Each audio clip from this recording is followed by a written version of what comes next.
अस्सलाम वालेकुम नाज़रीन, मेरा नाम है इरफान असगर और आप देख रहे हैं O2 स्पोर्ट्स। और इस वक्त सूरत हाल दोबारा यही है कि हम कोशिश कर रहे थे, लास्ट प्रोग्राम में जैसे बात हुई थी कि हम अगली बार जब आएँ तो कोई अच्छी बात करें, अच्छी खबर सुनाएं आपको क्रिकेट के हवाले से। तो एक बड़ी अच्छी खबर सुनाने के लिए हम रुके कि हम पाकिस्तान ने 230 स्कोर से ज़्यादा कर लिया है एक T20 में, जितना वो स्कोर था जो वो कभी वनडे में भी नहीं कर सके इस पूरी सीरीज़ में उसमें, लेकिन T20 में कर लिए।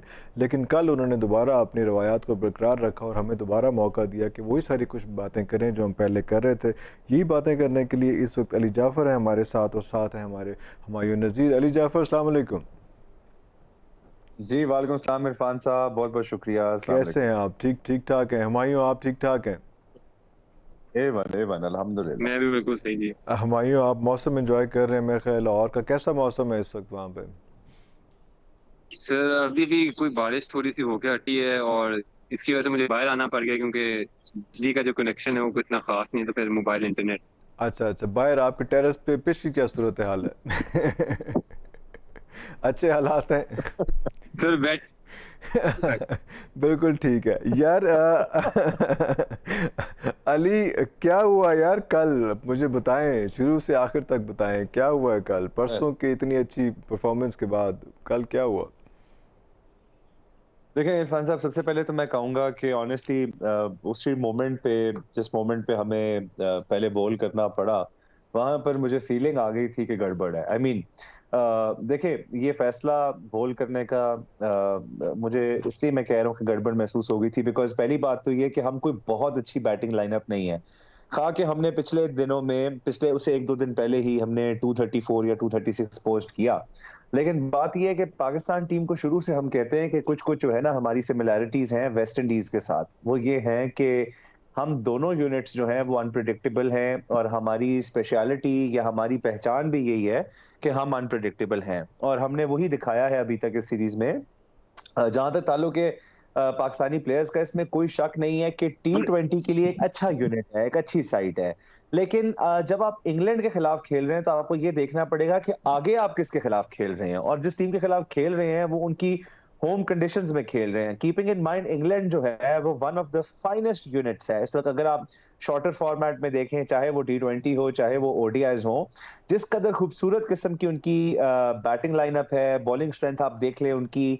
उसके अलावा वर्ल्ड क्लास प्लेयर्स हैं उनके पास, जॉस बटलर है, जेसन रॉय है, मतलब आप नाम लेते रहेंगे खत्म नहीं होंगे। ऐसी टीम के साथ हमने क्यों सोच लिया कि हम लोग उनको छोटे टारगेट पे रिस्ट्रिक्ट कर लेंगे और उसके बाद जो है हम लोग फिर अचीव कर लेंगे, जबकि हम ये बात जानते हैं कि हमारी आइडेंटिटी जो है वो as a good chasing unit नहीं है। मतलब हमारे प्लेयर्स की आप चेजिंग में एवरेज उठा के देख लें, और स्कोर करने में पहले जब हम प्रेशर के बगैर खेलते हैं तो हम बेहतर परफॉर्म करते हैं। जब हम पे एक रन प्रेशर होता है, और फिर स्पेशली हम ये बात भी जानते हैं कि हमारे ओपनर्स जो हैं वो बिलखसूस थोड़ा सा टाइम भी लेते हैं। बाबर हो गए या रिजवान हो गए, वो इनिशियली टाइम लेते हैं और फिर उसके बाद जो है वो उनका रन रेट एक्सेलरेट करते हैं। अगर आप हाई स्कोरिंग मैच में जा रहे होते हैं तो इरफान साहब, अगर आप उस इनिंग को जो आपने टाइम कंज्यूम किया होता है, आप उसको कन्वर्ट ना कर पाए बड़े स्कोर में, तो फिर आप जो आने वाले प्लेयर्स होते हैं उनके ऊपर बहुत बड़ा प्रेशर छोड़ जाते हैं। कल के मैच में भी आपने देखा कि पहले मैच में और दूसरे मैच में जो ओपनिंग पे हमारा बहुत ज्यादा इन्हिसार था, पहले मैच में हमने 150 का स्टैंड लगाया तो नतीजा क्या था, हम 234 पे चले गए क्योंकि हमने प्रेशर फ्री क्रिकेट खेली। लेकिन कल चूंकि हम एक बड़ा स्कोर चेस करने जा रहे थे और अर्ली हम विकेटें दे बैठे, तो हमारा जो मिडिल ऑर्डर है वो टेस्ट हुआ, और जब टेस्ट हुआ तो वो एक्सपोज हुआ। एक चीज जिसका मुझे दुख है, जब कोई अच्छी बॉल पे आउट होता है उसकी किसी को तकलीफ नहीं होती, लेकिन जब कोई ऑर्डिनरी बॉल पे आउट होता है तो उसकी बहुत ज्यादा तकलीफ होती है। और पाकिस्तान की अगर आप सारे आउट उठा के देख लें तो हमारे मिडिल ऑर्डर ने जिस तरीके से चीपली जो है वो विकेट्स दिए हैं, तो वो बड़ा डिसअपॉइंटिंग था। खासतौर पे मैं हफीज का कहना चाहूंगा, आजम खान का कहना चाहूंगा। इतनी ज्यादा एक्सपेक्टेशन थी, आजम अगर ना भी जिता पाता, अगर वो थोड़ा सा प्रॉमिस शो कर देता, कोई 20 30 40 अच्छे तेज लगा देता, तो उसके मुस्तकबिल के लिए, उसके खुद के लिए अच्छा होता। लेकिन जिस कदर उसने चीपली जो है वो विकेट दी, और आप देखते हैं कि मतलब उसने मुड़ के देखने की भी जहमत नहीं की कि पीछे से बेल उड़ी है या नहीं उड़ी। ही अरे न्यू कि वो नहीं नहीं ब्लंडर नहीं कर नहीं चुका नहीं हुआ है। नहीं नहीं नहीं नहीं, देखिए आजम खान मेरा फेवरेट सब्जेक्ट है, आपने उसको फ़ौरन ही छेड़ दिया। मेरा ख्याल था कि मैं इसके बाद पूरा प्रोग्राम इस पे खेलूंगा, आपने पहले ही पकड़ लिया आजम खान पे। मुझे ये बताएं कि जो सबसे इंटरेस्टिंग बात, बार बार आप इसको बेशक अभी जाके रिपीट करके देखिएगा कि आज़म खान जब वो अपने निकला है, पिच से बाहर निकला है, क्रीज से बाहर निकला है, तो कीपर के हाथ में जब बॉल आया तो keeper waited and he knew कि Azam Khan can not come back. ऐसा ही है, आपने कीपर ने बॉल पकड़ी है और उसने होल्ड की है बॉल, हालांकि वो तो एक रिदम में होते हैं ना कीपर, तो उसमें उसने रोकी है और फिर देखी है, एंजॉय किया उसको कि आ सकते हो तो आ जाओ, और उसके बाद मारा है। इससे ज्यादा शर्म की बात कोई नहीं हो सकती। Continue sir please. ऐसा ही है, ऐसा ही है। उन्होंने उन्होंने उन्होंने विकेट भी ली है और उन्होंने विकेट लेके आपको शर्मिंदा भी किया। हाँ, मजा भी लिया, मजा लिया पूरा इसका, मजा भी लिया उन्होंने पूरा, लेकिन ये मौका हमने उनको पूरा दिया है। मतलब खैर ऑनेस्टली देखिए, बात ये होती है कि T20 में आप ज्यादा कंप्लेन नहीं कर सकते, बिकॉज एक दो अच्छी इनिंग्स जो है वो पूरे मैच का मोमेंटम चेंज कर देती हैं। अगर हम इंग्लैंड की भी इनिंग्स देखें, आपने नोट किया होगा इरफान साहब, तो उनके भी कुछ बैट्समैन ने जो है वो चीपली विकेट्स दी हैं। अगर आपस की बात है, अब हम डिस्कस कर रहे हैं, तो इमाद वसीम ने कल बड़ा अच्छा बॉल किया, नया बॉल, इसमें कोई शक नहीं है। लेकिन अगर आप उनके दोनों आउट देखें तो जेसन रॉय ने पहली 3 बॉलों में एक भी बॉल जो है वो स्ट्रेट बैट से खेलने की कोशिश नहीं की। पहली बॉल बाउंड्री, दूसरी बॉल बाउंड्री, तीसरी बॉल पे वो आउट हो गए। तो उनकी मेंटालिटी ही यही थी कि मैंने हर बॉल को हिट करना है। तो कहीं ना कहीं इमाद की जहां लाइन एंड लेंथ ठीक थी, उसके साथ साथ जेसन रॉय ने अपनी विकेट दी भी है। ऐसा नहीं था कि वो प्योरली कोई मेरिट पे आउट हो गया था। उसी के साथ साथ आप अगर देख लें, हाँ जी एग्जैक्टली, उसके साथ साथ आप देख लें तो जो उनके आप ओपनिंग लेफ्ट हैंडेड बैट्समैन पे भी अगर नजर डालें तो उन्होंने भी यही किया कि उन्होंने क्रॉस बैटेड शॉट खेली, जबकि सबको पता है कि इमाम लेफ्ट आर्म बॉलर जरूर हैं बट ऑफ ब्रेक नहीं कर पाते। उनकी जो बॉल है वो एक एंगल के साथ मूव करती है आगे को, वो बॉल अंदर को नहीं आती। तो अगर आपको इमाद सेंटर पे मिडिल पे पिच कर रहा है फॉर एग्जांपल, तो आप ये एक्सपेक्ट ना करें कि आपको लेग पे बॉल आएगी, आप ये एक्सपेक्ट करें कि वो आपकी ऑफ स्टंप से बाहर को जाएगी, because this is how it balls. उसका एक नेचुरल एंगल है और वही एंगल, तो अगर आप उसको भी देखें तो उन्होंने भी उसको as a left arm of spinner समझते हुए लेग पे उन्होंने उसको हिट करने की कोशिश की और बल्ले का किनारा गया। तो कहने का मकसद है कि सिर्फ मैं ये कहूंगा कि सिर्फ पाकिस्तान ने नहीं बल्कि इंग्लैंड ने भी ऐसी विकेटें दी हैं, ऐसा नहीं है। बट फिर होता क्या है, फिर होता यह है कि अगर ऐसे हो गया था तो फिर मोइन अली और जॉस बटलर ने आके एक पार्टनरशिप लगाई है। अब आपने एक चीज देखनी होती है कि ऐसा नहीं होता कि ब्लंडर हो गया तो कोई ब्लंडर हो गया तो उसको सुधारने का मौका भी होता है। T20 क्रिकेट में 5 से 6 अच्छे ओवर, 5 से 6 अच्छे ओवर, इंग्लैंड भी 11 पे 2 था, लेकिन वो 85 तक फिर जो पार्टनरशिप लेके गई उसने मोमेंटम वापस इंग्लैंड को दे दिया। और फिर नीचे उनको अपनी कैपेबिलिटी और एबिलिटी पे पूरा यकीन था कि वो स्कोर करके अच्छा स्कोर पोस्ट कर सकते हैं। और 200 कोई बहुत अनअचीवेबल स्कोर नहीं था, ऐसा स्कोर नहीं था जिसपे आप घबरा जाते। मॉडर्न डे क्रिकेट में 10 रन पर ओवर कोई इतना बड़ा टारगेट नहीं था, लेकिन वही हुआ, हम चोक कर गए।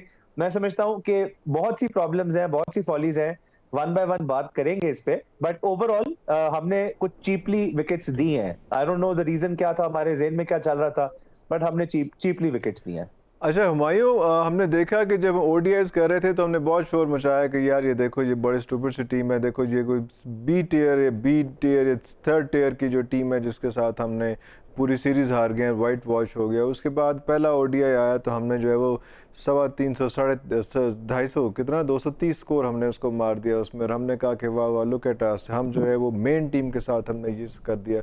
उसके बाद कल आके दोबारा जो हवा भरी थी एकदम दोबारा ठुस हो गए। भाई आप इस बारे में क्या कहें, इतनी इनकन्सिस्टेंसी क्यों है हमारे में, उसमें कहीं ठहरते ही नहीं है, कहीं रुकते ही नहीं है? तो देखिए ना, दो चीजें, एक तो इनकंसिस्टेंसी तो हमें नजर आती है और अनप्रेडिक्टेबल भी है हमारी टीम, पर हमें ये भी देखना चाहिए कि हमारी टीम में कंसिस्टेंसी इसलिए भी नहीं है क्योंकि प्लेयर्स भी कंसिस्टेंट नहीं है। अभी भी इस बैटिंग लाइनअप में 3 लोगों का आप जो हैं वो नए आए हैं वापस, जैसे शोएब मकसूद जो हैं वो आपकी बैटिंग लाइनअप में 1 डाउन आए हैं।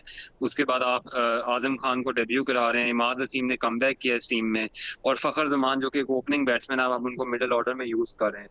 तो 4 बंदे 11 के अंदर इस तरह के हैं जो इस रोल में पहले या देर बाद आ रहे हैं। तो ऑफ कोर्स एक टीम की कंसिस्टेंसी तब बनती है जब एक टीम के लोग कंसिस्टेंटली खेल रहे हों और आपको पता हो कि यार वो टीम के अंदर जिस रोल में जो बंदे को वो प्रेशर है तो आप उसको यूटिलाइज करते हैं। अनप्रेडिक्टेबिलिटी भी इसीलिए आती है क्योंकि आपको पता ही नहीं है कि जो आपके बैट्समैन है, सिवाय एक के जो आपके सेट पेयर बना लिया ओपनिंग में बाबर और रिजवान का, जिसके ऊपर भी लोग कंप्लेन करते हैं, बट आई वुड से एक चीज तो आपकी परमानेंट है ना जिसका आपको पता है। उसके बाद कहीं भी ये बैटिंग लाइनअप है, आपके सामने प्रेशर है, ये किस तरह हैंडल करते हैं। आजम खान से उसकी उनकी दूसरी इनिंग में अगर आप लोगों ने एक्सपेक्ट कर लिया कि वो 200 को पाकिस्तान को 200 के अंदर चेस के अंदर वो अच्छा खेलेंगे, तो ये गलत एक्सपेक्टेशन है, क्योंकि वो एक यंगस्टर है। आपको जो बाकी मोहम्मद हफीज हो गए टीम के अंदर, या फखर जमान हो गए, या इमाद वसीम, जो कि इस तरह के लोग हैं, जब वही नहीं संभाल पाए तो आप आजम खान से क्यों एक्सपेक्ट कर रहे हैं? उनका तो यार वैसे पूरा वो डेब्यू है, पूरा तो वैसे पूरा वो पूरे 10 मैचेस कोयटा ग्लैडिएटर किस तरफ से खेल चुका है, एक मैच में जो है उसने अच्छा वो परफॉर्म नहीं किया ये यार। तो एक उसके अलग बाद बात अभी आप है। कह रहे हैं कि 2 मैचेस में उसमें, और वो वो 2 एक अलग मैचेस में ठीक है। और वो बात वही जो है जो अली ने पहले की थी, सॉरी आपको मैं आपकी बात काट रहा हूँ, लेकिन अली ने जो बात की थी कि आप आउट हो ज़रा अच्छे तरीके से हो, ग्रेसफुली तो आप आउट हो ना।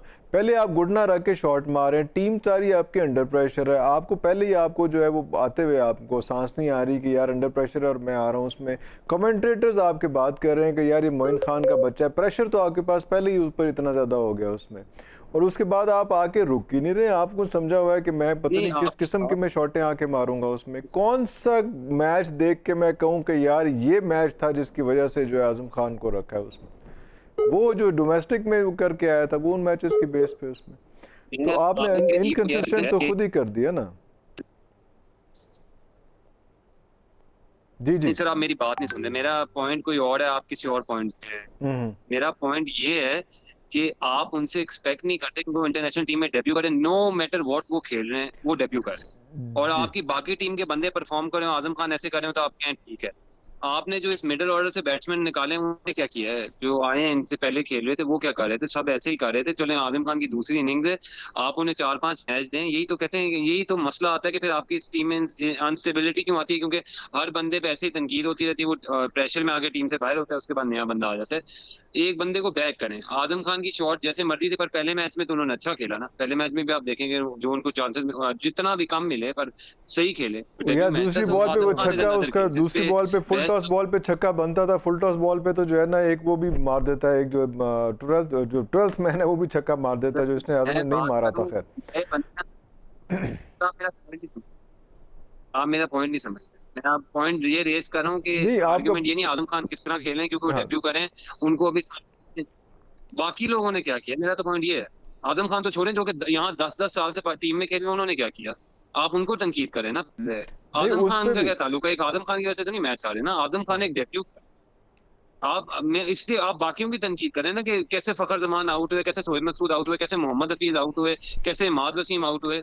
उनकी बिल्कुल बात ठीक करें है, ना जो कि बिल्कुल खेल रहे हैं। बिल्कुल आजम खान ठीक एक है। हमारे नए बंदे हमारे हैं इस पे भी हम अभी अभी हम हमारे एक ब्रेक पे जा रहे हैं, ब्रेक से वापस आते हैं, इस पे भी बात करते हैं कि शोएब मकसूद ने क्या किया। शोएब मकसूद ने तो पहले दोनों मैचेस में कम से कम थोड़ा सा जो है थोड़ा किसी हद तक बैट कैरी कर लिया था, लेकिन बाकी लोगों ने जो है इसमें क्या किया और क्यों अपनी जगह नहीं बना सके? क्योंकि हमें हमेशा, अभी आप ही बात कर रहे थे कि आजम खान इसलिए ज़रूरी है कि हमारे यहाँ पे इस जगह पे जो मिडिल ऑर्डर बैटिंग है वो वीक है, इसलिए हमने आजम खान को रखा। ओ भाई अभी भी वीक है। एक ब्रेक पे जाते हैं, ब्रेक से वापस आके दोबारा इसी मौजू पे यहीं से बात शुरू करते हैं।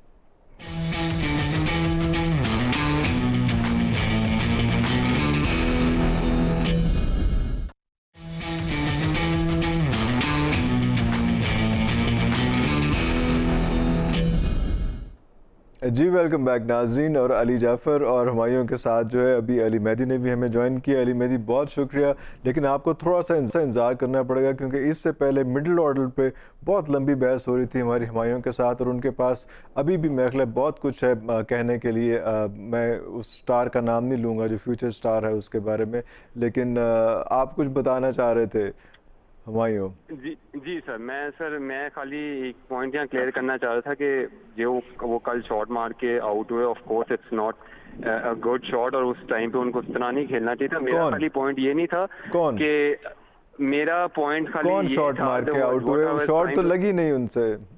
नहीं, मैं sir, I was trying to raise a point that या तो आजम खान ही हमारी टीम का प्रॉब्लम होते हैं, आजम खान बाहर हो जाए हमारी टीम बड़ी सेट हो जाए, हमारे पास मिडिल ऑर्डर में नेक्स्ट ऑर्डर किस्म के बंदे बैठे हुए, तो I am just trying to say कि तनकीद एज अ यंगस्टर एक बंदा टीम में आया है, आप उनको 5-6 मैचेस दें, उसके बाद जितनी तनकीद है सब जायज़ है। ये वाली बात भी आप रिपीट कर सकते हैं कि उन्होंने दूसरे मैच में क्या किया था, उन्होंने पहले मैच में क्या किया था। मेरा पॉइंट ये है कि जो लोगों ने टीम में कमबैक किया है, या जो लोग इतने एक्सपीरियंस है, या जो लोगों ने शोर मचाया हुआ था कि हमारी टीम में जगह बनती है, हमें टीम में खिलाएं, और आजम खान से पहले जितने लोग खेल चुके हैं, कितने लोगों को हमने ट्राई कर लिया है। ये पाकिस्तान के सारे मिडिल ऑर्डर के बैट्समैन ट्राई हो गए, कोई ऐसा बैट्समैन नहीं जो कि ये आज आके कहे कि मुझे ट्राई नहीं किया। सारा टैलेंट जो था पूल का सब ट्राई हो गया है। तो उसके बाद एक बंदे को एटलीस्ट हम रन तो देना उस पोजीशन में। उसके बाद जब 5-6 मैचेस हो जाएं तो फिर हम सब पे तनकीद करेंगे, सब पे खुल के करेंगे। मेरा पॉइंट ये था, पर पहले उन पे करें जो कि बड़ी देर से खेलते आ रहे हैं। मैं खाली इतना पॉइंट रेस करूँ और मेरा कोई पॉइंट नहीं, तनकीद सब पे बनती है। हम शादाब पे कर लें अगर आपकी इजाज़त हो तो। नहीं, शादाब की तो सिचुएशन ही, हम तो मिडिल ऑर्डर की बात करें, मिडिल ऑर्डर की शादाब भी तो मिडिल ऑर्डर के करीब करीब ही आता है ना। वो जो आजकल वो एक स्टेटस नहीं चल रहा था कि वो रिजवान है और उसके बाद बाबर है और या अल्लाह मदद या अल्लाह मदद या अल्लाह मदद, फिर मुआज़ा, और उसके बाद फिर आगे में शाहीन आफरीदी आया था।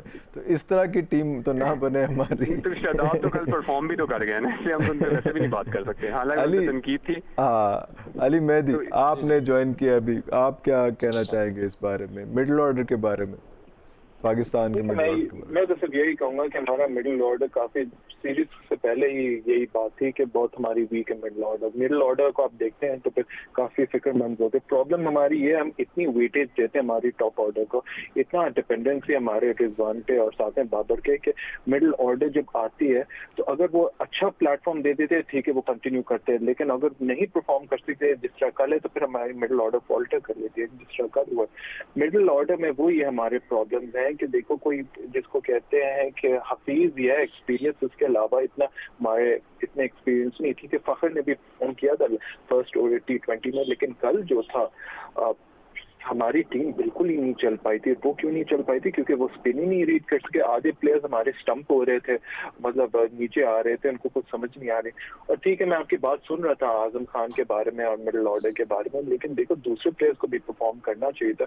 वो जिस मोमेंटम के साथ शुरुआत की थी हमारे प्लेयर्स, मतलब 40 का रन पहला पार्टनरशिप, उसी तरह अगर ये कंटिन्यू करते तो हमारे पास एटलीस्ट हम टोटल के करीब पहुंच सकते थे। लेकिन अनफॉर्चुनेटली कुछ लूज शॉट्स और स्पिन को नहीं रीड करने की वजह से हमारे प्रॉब्लम हो गया था।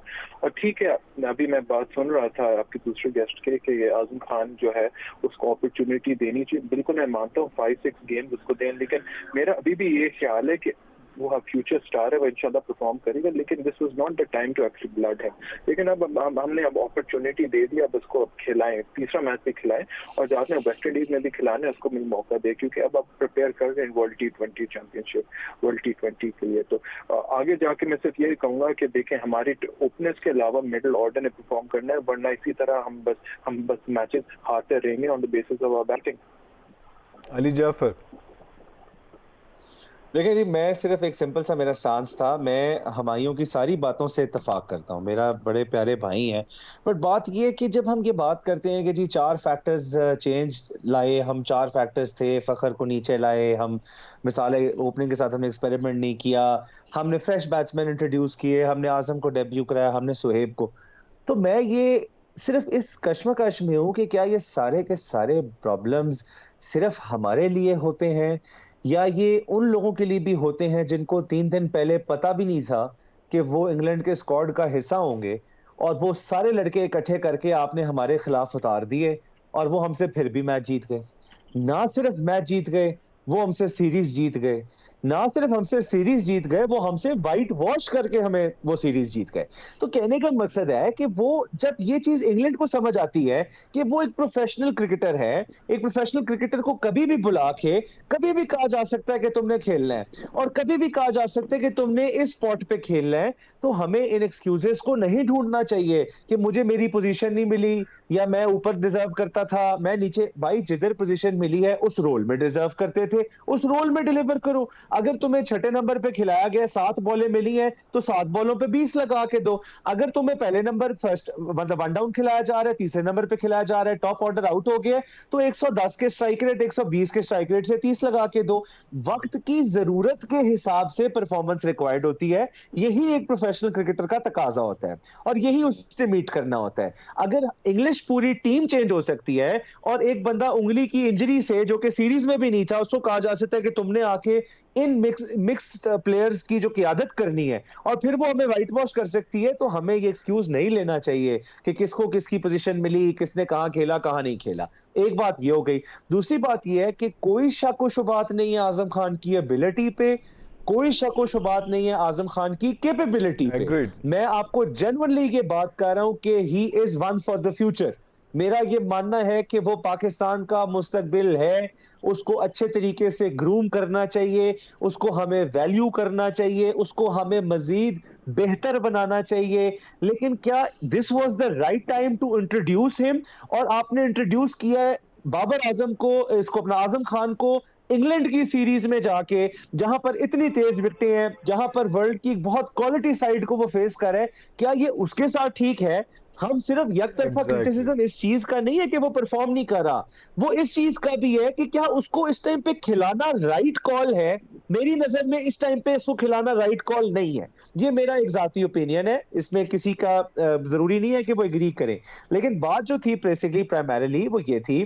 तीसरी बात पे आ जाए, आखिरी पॉइंट जो मैं करना चाहूंगा कि देखिए रिजवान और बाबर आजम, इसमें कोई शक नहीं है कि ये दोनों बहुत अच्छे प्लेयर्स हैं। रिजवान और बाबर आजम, इसमें कोई शक नहीं है कि उन्होंने कल भी एक बहुत बेहतरीन स्टार्ट दिया था। देखिए आप अगर 200 चेज करने जा रहे हैं और 5 ओवरों में आपने 50 रन बनाए हैं फॉर एग्जांपल, सो आप अगर 5वें ओवर तक अपनी विकेट नहीं दे रहे और आप 10 रन एन ओवर जा रहे हैं तो टेक्निकली आप एक अच्छा स्टार्ट खेल गए हैं, आप एक अच्छा जो है वो इनिंग्स खेल रहे हैं। बट अगर हम नोट करें तो एक मिडिल ऑर्डर की हमारी प्रॉब्लम का रीजन ये भी है कि जो हमारा किसी जमाने का मिडिल ऑर्डर था वो हमारा आज का टॉप ऑर्डर है। जो मेरा ये बात करने का मकसद है कि बाबर आजम और रिजवान ने जो जगह मली हुई है, ये जगह असूलन फखर जमान और शर्जील खान की होनी चाहिए। मैं ये नहीं कह रहा कि ये ओपनिंग पेयर चल नहीं रहा, ये ओपनिंग पेयर चल रहा है, ये ओपनिंग पेयर बड़ा कंसिस्टेंटली चल रहा है, ये ओपनिंग पेयर बहुत अच्छा डिलीवर कर रहा है, इनका रन रेट भी बहुत अच्छा है, इनका स्ट्राइक रेट भी बहुत अच्छा है। बट मेरा पॉइंट ये है कि अगर फॉर एग्जांपल बड़ा प्लेयर क्या होता है? बड़ा प्लेयर वो होता है जो सिचुएशन के हिसाब से लचक दिखाता है। कप्तान कौन होता है? कप्तान वो होता है जो लीड फ्रॉम द फ्रंट करता है। अगर ऐसी सिचुएशन आ गई है कि मिडिल ऑर्डर में क्राइसिस हो रहे हैं तो बाबर आजम अपने आप को डिमोट कर ले, बाबर आजम नंबर 3 पे आ जाए, बाबर आजम फखर जमान को ऊपर ले जाए, साथ शर्जील खान को खिला दे। मेरे हिसाब में दुनिया के किसी भी पिच पे शर्जील खान फखर जमान में वो कैपेबिलिटी है जो ग्रेट मैथ्यू हेडन या एडम गिलक्रिस्ट में थी।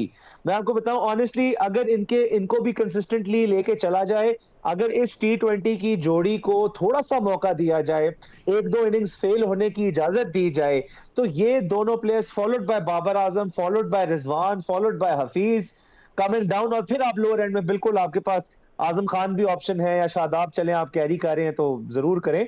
बट कहने का मकसद ये है कि ये कुछ ऐसे डिसीजंस हैं जो थोड़े बहुते चेंजेस, ये कोई पत्थर पे लकीर नहीं होती कि बाबर ने नियत कर ली है वो ओपनर खेलेंगे तो वो ओपनर ही खेलेंगे। अगर फॉर एग्जांपल किसी प्लेयर की जगह नहीं बन रही, मिडिल ऑर्डर में क्राइसिस आ रहे हैं, तो आप ये देखें कि ऊपर खेलने से नुकसान क्या हो रहा है कि बीच में एक बहुत बड़ा गैप पैदा हो रहा है, एक बहुत बड़ा गैप पैदा हो रहा है मिडिल ऑर्डर में। और जहां तक ताल्लुक है शोएब मकसूद का, शोएब मकसूद से मैं जाती तौर पे सेटिस्फाइड हूं।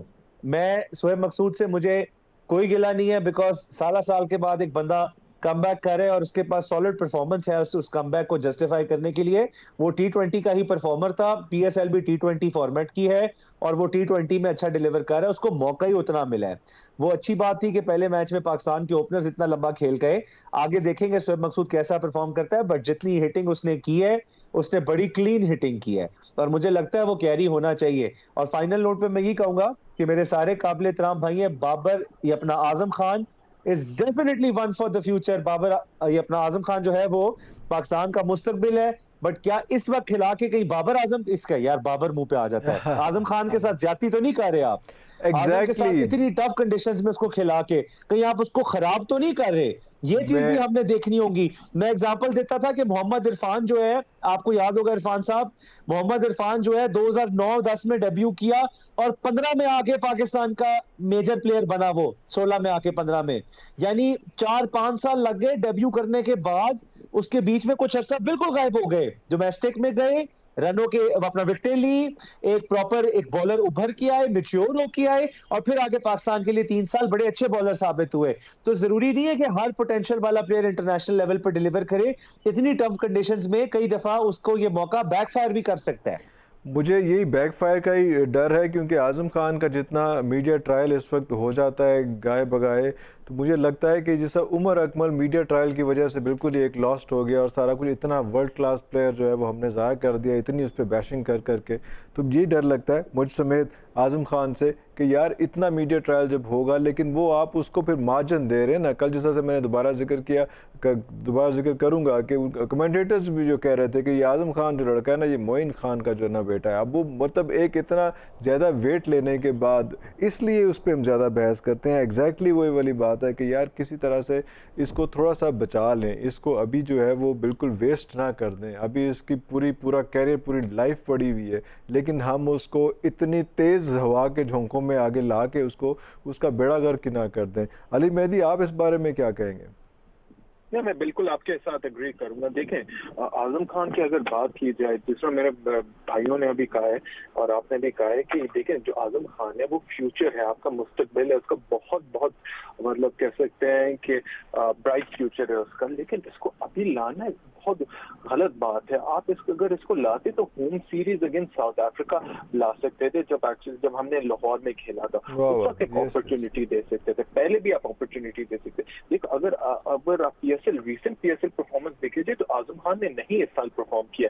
लास्ट ईयर के बेसिस पे ठीक है, थोड़ा 1-2 अच्छे इनिंग्स खेले थे, लेकिन इस साल अगर मेरिट पे देखे जाए तो ही हैजंट परफॉर्म वेल। इस साल बिल्कुल उसने नहीं परफॉर्म किया, तो उसको जाके इंग्लैंड में लाना, जैसे ट्रेंट ब्रिज पे, हेडिंगली में और ओल्ड ट्रैफर्ड जैसे ग्राउंड पे खिलाना एक मतलब क्रिमिनल है। मैं इसलिए क्रिमिनल कहूंगा क्योंकि आपने अगर ब्लड करना है यंगस्टर्स को, आपको होम कंडीशंस में करना चाहिए, बेशक वेस्ट इंडीज में हो, लेकिन इंग्लैंड जैसी वर्ल्ड क्लास टीम के खिलाफ खेलना इज मतलब थोड़ा उसके लिए I think is unfair on him. आप ये भी कह सकते हैं कि आपकी काउंटर आर्ग्यूमेंट हो सकती है कि जो इंग्लैंड के प्लेयर्स है, ठीक है उनके बी टीम सी टीम अभी उन्होंने खेला है, लेकिन वो आदि है उन कंडीशंस के लिए, वो कम्पिटिटिव क्रिकेट काफी खेल चुके हैं। आजम खान ने अभी फॉर एग्जांपल पीएसएल में बिल्कुल नहीं परफॉर्म किया है, और ठीक है बिल्कुल आप उसको मौका दें, वो फ्यूचर है, वो इंशाल्लाह परफॉर्म करेगा, लेकिन आई स्टिल फील कि अभी अगर आप अपने पूल ऑफ प्लेयर्स है उसको अभी खिलाना थोड़ा सा नाइंसाफी है उसके लिए। अगर आप देते तो ठीक है, मेरे ख्याल से अभी देखिए आपके 2 T20 वर्ल्ड कप से, एक इस साल है और फिर अगले साल जो होगा ऑस्ट्रेलिया में, आप इसको आफ्टर T20 वर्ल्ड कप के बाद आप उसको दे सकते थे। अभी प्रॉब्लम ये हमारी मिडिल ऑर्डर बहुत इनएक्सपीरियंस्ड है। आई मीन जिस तरह आपके साथ में आजम खान का जो स्लॉट है हम वो किसी और को प्लेयर को दे सकते हैं, तो आई थिंक वो फ्यूचर के लिए उनको देना चाहिए, अपॉर्चुनिटी देनी चाहिए, लेकिन इस वक्त जो था उसके लिए बहुत ज्यादती है कि आपने अभी उसको मौका दिया, जब आप पहले दे सकते थे या बाद में आप आफ्टर वर्ल्ड कप उसको मौका दे सकते। बिल्कुल सही बात है। अभी हम ब्रेक पे चलते हैं, ब्रेक से वापस आएंगे तो हम फ़खर ज़मान के बारे में बात करेंगे और ये भी देखेंगे कि जो T20 इतना बड़ा हम कराते हैं अपने पास PSL यहाँ पे, उसमें हमें ओपनर्स भी मिल जाते हैं, उसके में हमें बॉलर्स भी मिल जाते हैं। हमारे पास मिडिल ऑर्डर कौन सी ऐसी क़यामत है कि पिछले जो है वो कई सालों से हम मिडिल ऑर्डर पे इसी तरह से बहस कर रहे हैं कि ओपनिंग अच्छी हो जाती है, बॉलिंग भी अच्छी हो जाती है और बीच में आके जो है हम मिडिल ऑर्डर बिल्कुल कोलैप्स कर जाता है। जब मौका मिलता है मिडिल ऑर्डर को परफॉर्म करने का, उसी वक्त वो परफॉर्म नहीं करते हैं। छोटी सी ब्रेक लेते हैं, वापस आके गुफ्तगू का सिलसिला यहीं से जारी रखते हैं।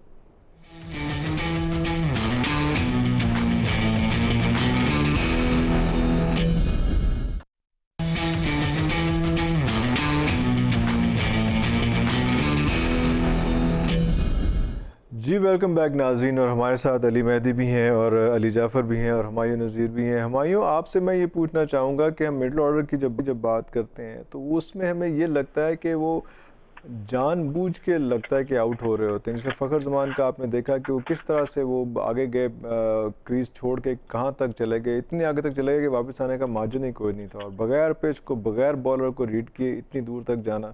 या आप हफीज़ की परफॉर्मेंस देख लें, वो मिडिल ऑर्डर पे हम करते तो हैं, लेकिन मिडिल ऑर्डर जो है वो इतना हवनक होके और बेबस होके और परेशान होके और अंडर प्रेशर आके ख़ुद अपने विकेटें दे रहा होता है। किसी बड़ी इंटेलिजेंट बॉल पे, किसी बहुत आला डिलीवरी पे हम बॉल विकेट नहीं दे रहे होते। हम अजीब परेशान कुन के शर्मिंदा होते हैं और उसका रिप्ले देखने के बाद। वो क्यों वजह है ऐसी कि मिडिल ऑर्डर एक तो आउट जल्दी होता है, दूसरा इतनी बुरी तरह से, इतने गंदे तरीके से आउट होता है? हुमायूं जी सर, एक तो मुझे पूरा टाइम देना बोलने का, जैसे आपने अली जाफर अली मेहदी साहब को दिया है।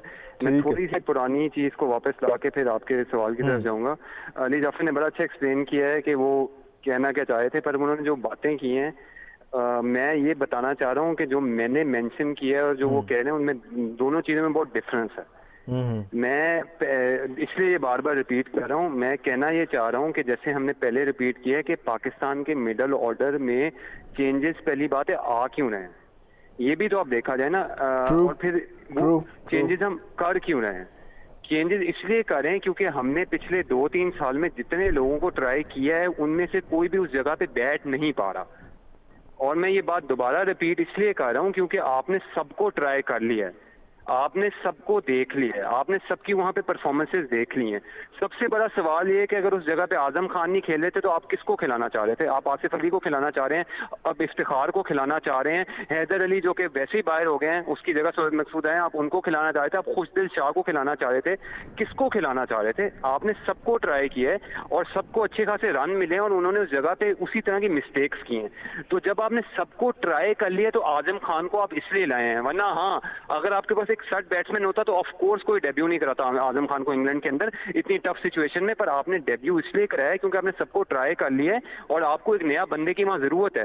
सोहेब मकसूद ने कमबैक किया, क्यों है? क्योंकि आपको जरूरत है। फखर जमान मिडिल ऑर्डर में क्यों जा रहे हैं, एक ओपनिंग के बैट्समैन, क्योंकि आपके पास मिडिल ऑर्डर में बंदे ही नहीं है, इसलिए आजम खान का डेब्यू हो गया। ये एक मजबूरी के तहत हुआ है, इसमें टैलेंट खराब करना या गलत करना नहीं है, क्योंकि आपने सारा लॉट ट्राई कर लिया है। तो एक ही बंदा रह गया था जिसकी पिछले नेशनल T20 में परफॉर्मेंसेज है। मैं वहीं था जब नेशनल T20 खेला गया, उससे पहले पिछली PSL में परफॉर्मेंसेज है। हाँ, इस PSL में उन्होंने कोई इतना जबरदस्त परफॉर्म नहीं किया, पर ये इस PSL में और भी बड़े लोग जो मिडिल ऑर्डर में खेले उन्होंने जबरदस्त परफॉर्म नहीं किया। हफीज ने कितना जबरदस्त परफॉर्म किया जो कि अभी भी टीम में आए हैं। सो एक ही परफॉर्मेंसेज पे बेस नहीं हो रही है, पूरे सालों की जो परफॉर्मेंसेज है उसके ऊपर आपने एक बंदे को सिलेक्ट किया और वो उस जगह पे आ गए। उनका डेब्यू भी इसलिए हुआ क्योंकि बाकी लोगों ने वो जगह बनाई नहीं, मजबूरी के तहत डेब्यू कराया गया। अब जब हो गए हैं तो उनको एक एटलीस्ट आप 5-6 मैचेस दें और उसके बाद फिर हम कहेंगे कि हाँ कि ये इन्होंने ऐसे खेला है, ये क्यों किया, जैसे बाकी सबको मिलता है। और जैसे इन्होंने जिक्र किया कि ओपनिंग के बंदों को हम मिडिल ऑर्डर में भेज दें, देखिए बाबर और रिजवान जैसे बंदे अगर हमारे मिडिल ऑर्डर में चले गए तो आजकल की जो T20 का ट्रेंड है, जिस तरह के आपको पावर हिटर्स चाहिए, तो फिर आप काम जो है वो आप उन दोनों से एक्सपेक्ट नहीं कर सकते। रिजवान तो खुद अपनी बातों में कहते हैं कि मैं मिडिल ऑर्डर में, मैं ऊपर खेलना चाहता हूँ, मैं मिडिल ऑर्डर में खेल ही नहीं सकता। बाबर आजम इस तरह के प्लेयर हैं कि इनिंग्स बिल्ड करते हैं, उन्हें ज्यादा बॉलें चाहिए और उसके बाद आके वो अपनी बैटिंग को आगे लेके चलते हैं। अगर आप उन ऐसे इनिंग बिल्डर्स को जो कि आपको ओपनिंग में एक स्टेबिलिटी लाए हुए हैं, उनको मिडिल ऑर्डर में ले आए, उनका कोई रोल नहीं है वहां पे। और जो थर्ड बात है, जो कि सबसे इंपॉर्टेंट बात है, कि आपने कहा फखर जमान और शर्जील खान को चांस दे दें, उनकी 3-4 1-2 फ्लॉप्स होने के बाद उनको मौका मिलेगा, तो 1-2 फ्लॉप फिर बाकी सब पे भी आने चाहिए। बाकी भी 1-2 दफा फ्लॉप होंगे, उसके बाद आप उन पर तनकीद करें। सबके लिए एक जजमेंट का एरर होना चाहिए। तो ये हमारी सिचुएशन, ये फ्लॉप हुए हैं, 2 दफा फ्लॉप हुए, शादाब 25 दफा फ्लॉप हुए। सॉरी, मुझे आवाज नहीं आ रही, क्या कह रहे हैं? मैंने कहा जी शादाब 25 दफा फ्लॉप हुए हैं, बाबर आजम को भी हम इसको अपना बाबर आजम और शादाब की बात नहीं हो रही ना। शादाब एक ऑलराउंडर है, उनकी हम इस लेवल पे नहीं बात कर रहे क्योंकि पहले एक लेग स्पिनर थे और उसके बाद अब वो बैटिंग करें। हम बात करें मिडिल ऑर्डर में एक बंदे की डेब्यू हुई, और मैं इस बात पे नहीं कह रहा कि उनका डेब्यू गलत हुआ या नहीं होना चाहिए, इस बात पे तनकीद नहीं हो रही। मैं कह रहा हूँ बाकियों को पहले आप बात कर लें, जब इनके 5-6 मैचेस होंगे हम इन पे भी तनकीद कर लेंगे, इन बन जाएगी। एक यंगस्टर को बैक करना चाहिए, आगे वो इतने प्रेशर में खेला है, पूरा मीडिया उनके पीछे पड़ा हुआ, आप कह रहे हैं कि वो टैलेंट है, तो बस ठीक है बैक कर लें, जब बात हो जाएगी उसके बाद उसको देखा जाएगा। बात हुई थी मिडिल ऑर्डर में, उन्होंने जगह किसकी ली है, आप खिलाना किसको चाह रहे हैं उनकी जगह? कोई बंदा नहीं।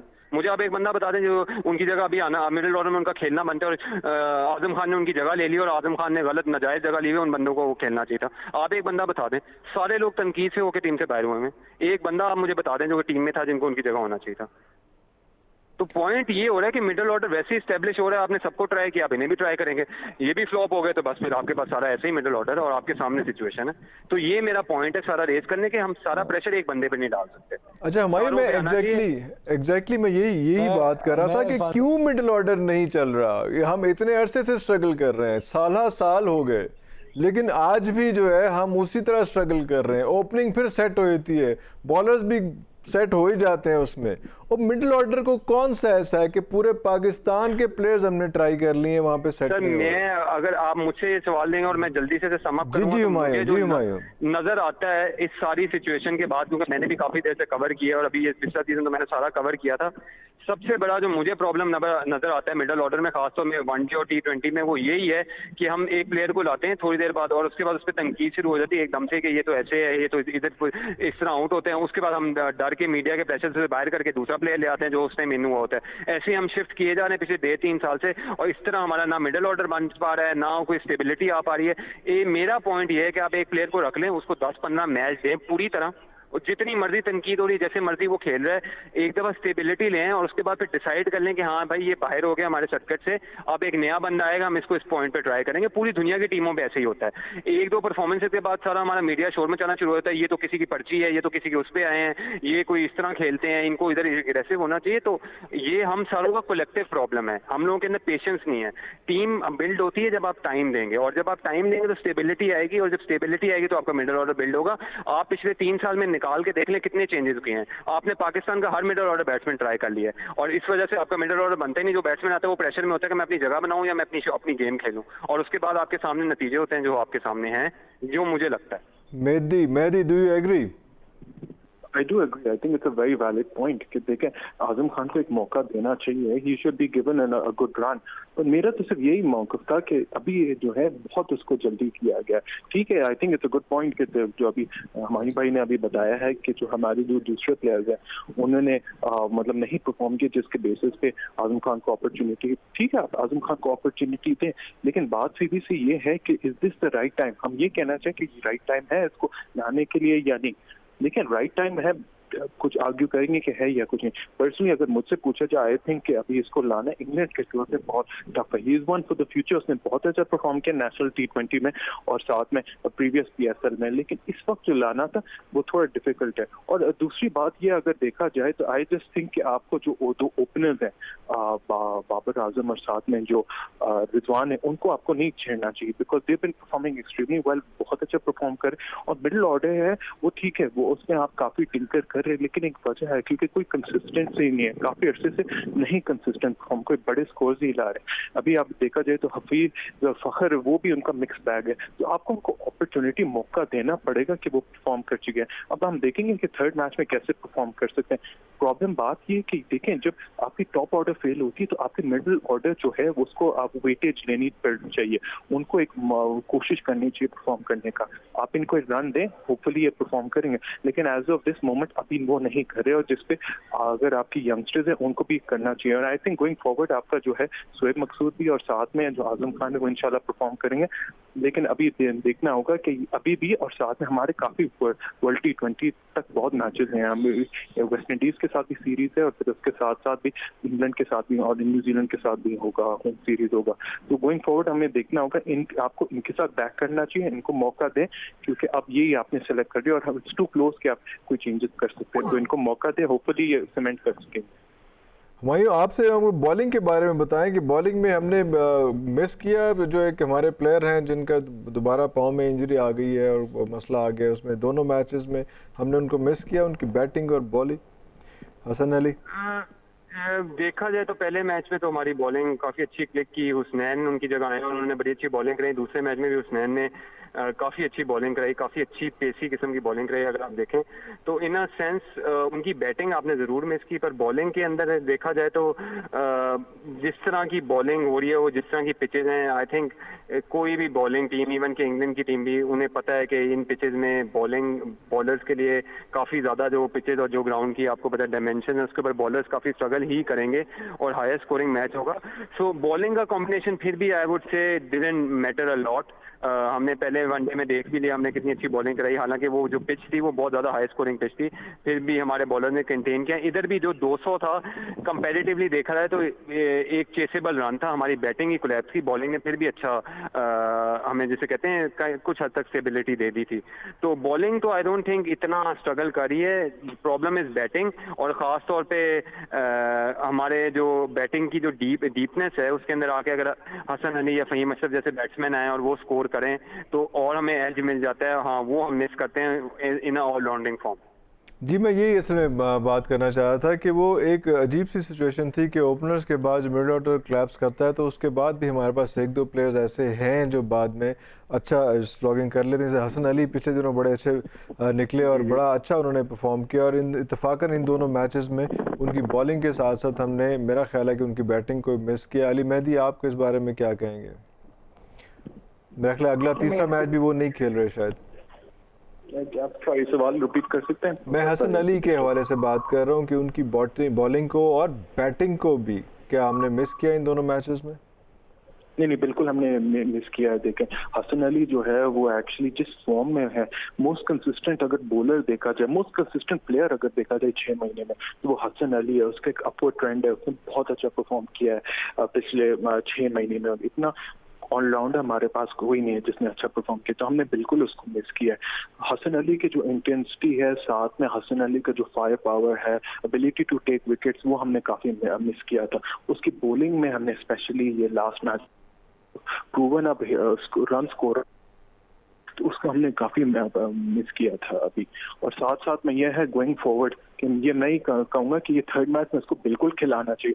अब ये लोग आर्ग्यू करेंगे कि इसको हारिस या साथ में हारिस की जगह खिलाना चाहिए या साथ में हसनैन की जगह खिलाना चाहिए, लेकिन ये है कि उसको डेफिनेटली मौका देना चाहिए क्योंकि वो एक गेम चेंजर है, वो मैच विनर्स है। और T20 में अगर आप जीतना चाहते हैं आपको मैच विनर्स चाहिए। मैच विनर्स हैं क्योंकि वो गेम को with in a few balls वो चेंज कर सकते हैं। तो हसन अली को डेफिनेटली मौका देना चाहिए ये आखिरी मैच में, बिल्कुल अगर वो ठीक फिट हो तो। नाज़रीन, आज का प्रोग्राम यहीं पे ख़त्म करते हैं और देखते हैं कि एक जो T20 गया है उसमें क्या सूरत हाल बनेगी, और बहुत जल्द हम आपसे दोबारा रब्ता करेंगे। आप ईद पे अपने आप को महफूज रखें, एहतियात से रहें और मास्क ज़रूर पहनें और अपना बहुत ज़्यादा ख्याल रखें। तब तक के लिए इजाज़त दीजिए, अल्लाह हाफ़िज़।